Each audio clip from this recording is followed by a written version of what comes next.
What's going on, ladies and gentlemen? I know I'm late. So this whole How to Get Away with Murder after show is supposed to go down every um Thursday after How to Get Away with Murder ends. But as you guys know, the kids are home. I'm home. So while I was watching the show, it was just hilarity, like craziness. My son was all over the place. You guys may or may not be able to hear him right now. I'm not sure. If you can, I apologize if the quality of the stream isn't as good as what it was last week. But I wanted to give you guys this content because I promised it to you. I may look at when times like that happen, just pre-recording, but I promised it was going to be live, so I wanted to go ahead and still do it live. But this episode was so much better than the first episode back from the break, in my opinion. We got a lot of reveals, more character development, which was one of my biggest problems with it last time. Was that the lack of, like, really nothing happened to me, and I was just really disappointed how much of the wheels were turning. We already knew Asher died, and I get it that they wanted to retell the last, like, few hours of his life, but it was kind of disappointing to me. This one was not that at all. We got so much more, like, pushing the narrative forward, more so towards the back half of it. But what's going on, like, I think I love the way that it started with Annalise having that dream in prison, because at that time we didn't know if that was true or not until, like, the baby and the weird stuff started happening. But with Annalise and her mother, and that's the first thing I want to talk about here. First of all, played by the amazing Cicely Tyson. I just the fact that she's still acting this late in her life and that she's still able to deliver the way. Like, when you look at her, there's so much that she conveys, thoughts and feelings that she conveys in just her facial expressions. Like, when she was talking to Annalise, and Annalise was telling her, like, "Oh no, we were more than just friends," with her and I keep forgetting the character's name.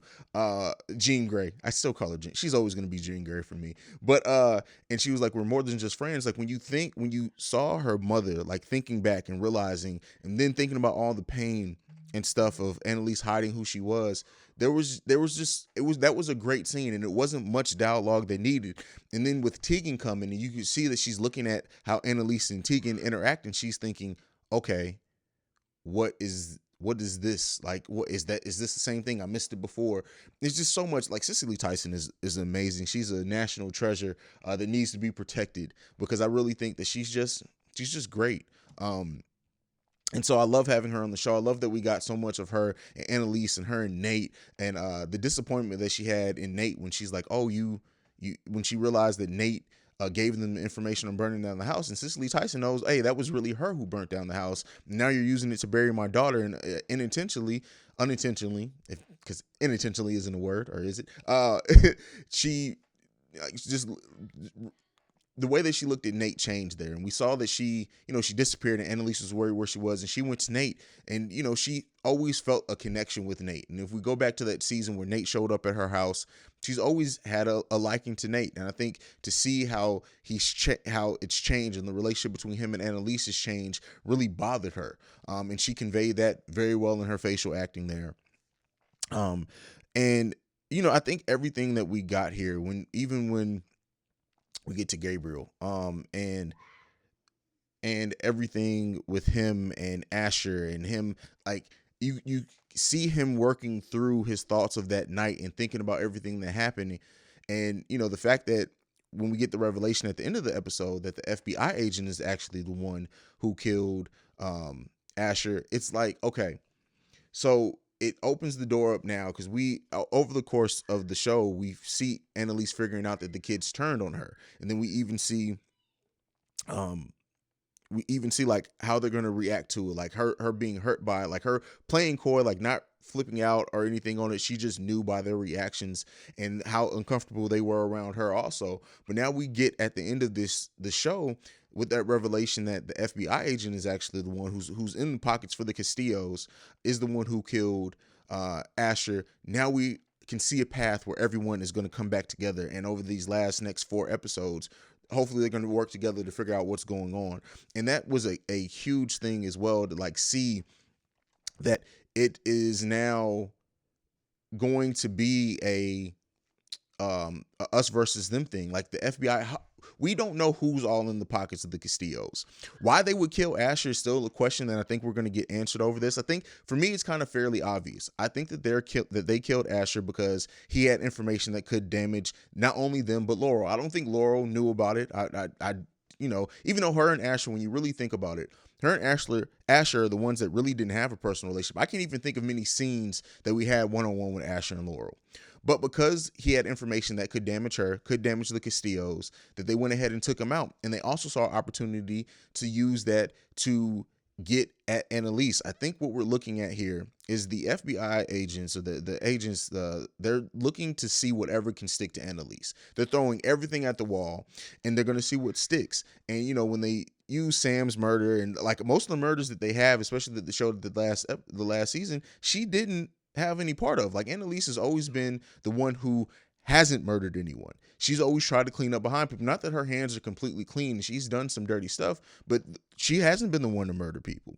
So to see that the kids flipped on her, and then to see that the FBI agents are now and the Castillos are in bed together more than likely, and they're trying to see what can stick to Annalise. How can they get this to stick? How can they get her finally behind bars? I think it's going to ultimately all blow up in their face, and how Wes plays into this.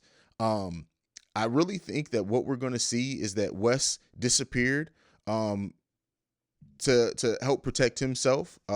Maybe something was going on there. If he's really alive, like I have this conspiracy. So I have two theories. One is that if Wes is really still alive, which I think he disappeared purposely, and then if Annalise is actually dead, he comes back to pay his respects.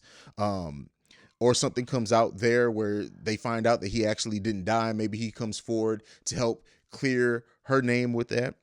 That's if he's actually alive. But what I actually think is happening is that that scene that we saw with Wes standing up, they're planting the seed now that Annalise is having these dreams, that Annalise is hallucinating to a degree.